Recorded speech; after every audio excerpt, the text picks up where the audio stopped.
नमस्कार। आज हम बात करेंगे कि यदि द्वितीय भाव का स्वामी तृतीय भाव में स्थित हो तो इसके क्या फल प्राप्त होते हैं। द्वितीय भाव धन का भाव है। द्वितीय भाव को धन भाव कहा जाता है। तृतीय भाव द्वितीय भाव के लिए धन भाव है। यानी इसका स्वामी, द्वितीय भाव का स्वामी यदि छड़िए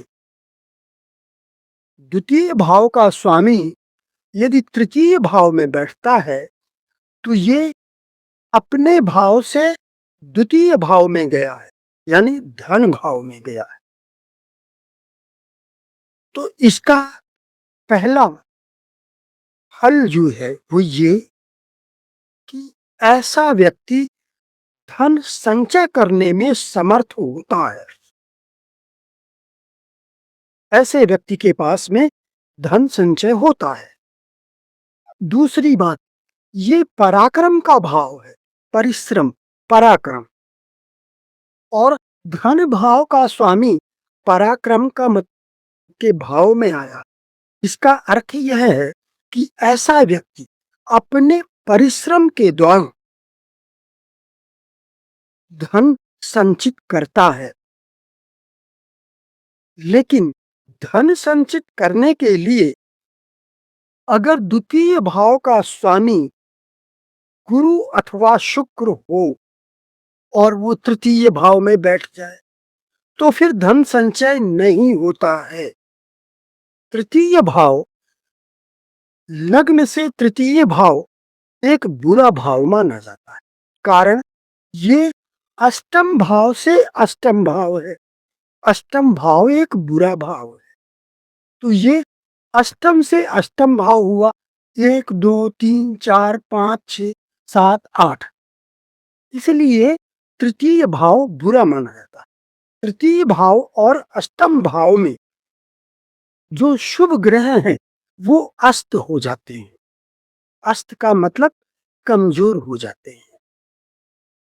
तो गुरु और शुक्र ये दो सबसे ज्यादा शुभ एवं शुभ ग्रह हैं, नैसर्गिक शुभ ग्रह हैं।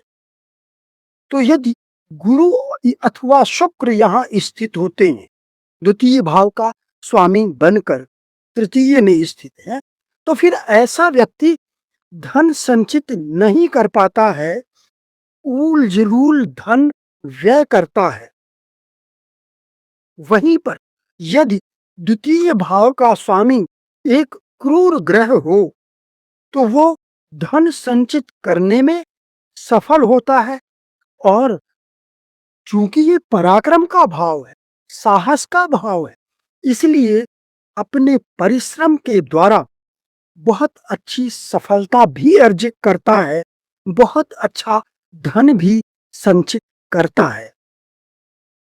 अब अगर द्वितीय भाव का स्वामी तृतीय भाव में स्थित है और उसके साथ अगर ये द्वितीय भाव का स्वामी सप्तम का भी स्वामी हो, जैसा कि मेष लग्न की कुंडली में और तुला लग्न की कुंडली में होता है। मेष लग्न की कुंडली में यदि मेष लग्न है तो यहाँ शुक्र की वृषभ राशि आएगी और सप्तम भाव में शुक्र की तुला राशि आएगी। सप्तम भाव भी मारक भाव है, द्वितीय भाव भी मारक भाव है। तो फिर शुक्र प्रबल मार्केश हुआ।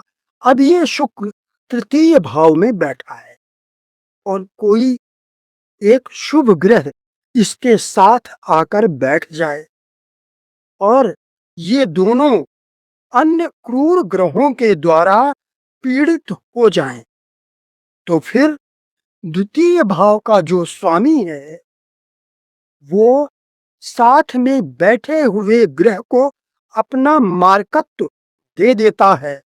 और चूंकि ये दोनों ही किसी अन्य क्रूर ग्रह के द्वारा पीड़ित हैं, तो यदि उस क्रूर ग्रह की महादशा हो और द्वितीय के साथ बैठे हुए ग्रह की अंतर्दशा हो तो उस अंतर्दशा में मृत्यु तुल्य कष्ट हो सकता है। यदि जीवन का अंतिम क्षण आया है तो मृत्यु भी हो सकती है। तो मेष लग्न में शुक्र प्रबल मार्केश होता है और तुला लग्न में यहाँ वृश्चिक राशि आएगी और यहाँ मेष राशि आएगी। दोनों ही मंगल की राशियां हैं। मंगल भी प्रबल मार्केश हो गया। अब अगर मंगल यहाँ स्थित है तृतीय भाव में, मारक भाव का स्वामी होकर तृतीय भाव में स्थित है और उसके साथ कोई शुभ ग्रह बैठ जाए, जैसे बुध बैठ जाए, और ये मंगल और बुध दोनों ही शनि राहु केतु आदि के द्वारा पीड़ित हो जाएं, तो फिर ये मंगल अपनी अंतर्दशा में मृत्यु तुल्य कष्ट, अथवा मंगल नहीं, मंगल के साथ जो ग्रह बैठा है बुध बैठा, तो बुध अपनी अंतर्दशा में और जो ग्रह पीड़ित कर रहा है उसकी महादशा में मृत्यु अथवा मृत्यु तुल्य कष्ट दे सकता है। इसके अलावा द्वितीय भाव गले का भाव है, वाणी का भाव है। तृतीय भाव भी गले का भाव है। ये गर्दन और गले का भाव, ये मुख का भाव है, तो गला दोनों में है। द्वितीय भाव भी गले का है, तृतीय भाव भी गले का है। अब अगर हम मान लेते कि द्वितीय भाव तृतीय में बैठा है और शुभ है, बलवान है, अपनी स्वराशि में या मूल त्रिकोण राशि या उच्च राशि में स्थित है, बलवान है, और तो ऐसी स्थिति में वो व्यक्ति गाना बजाने गाना गाने बजाने में भी पारंगत हो सकता है। और यहाँ पर शुक्र और बुध को बलवान होना चाहिए। द्वितीय भाव से शुभ भाव में स्थित होना चाहिए बुध और शुक्र, क्योंकि ये दोनों, बुध वाणी का कारक है और शुक्र काल पुरुष की कुंडली में इसी वाणी भाव का स्वामी बनता है। दोनों ही कलात्मक ग्रह हैं। इसलिए अगर बुध शुक्र, मान लीजिए ये बुध यहाँ पर ये मेष राशि हो जाए तो ये यहाँ वृषभ राशि होगी शुक्र की और यहाँ मिथुन राशि होगी बुध की। बुध शुक्र दोनों ही अगर एक साथ बैठे हैं, बलवान है, और इनका संबंध दशम दशमेश से हो जाए, तो फिर ऐसा व्यक्ति उस क्षेत्र में, गायन के क्षेत्र में जा सकता है प्रोफेशनली तौर पर।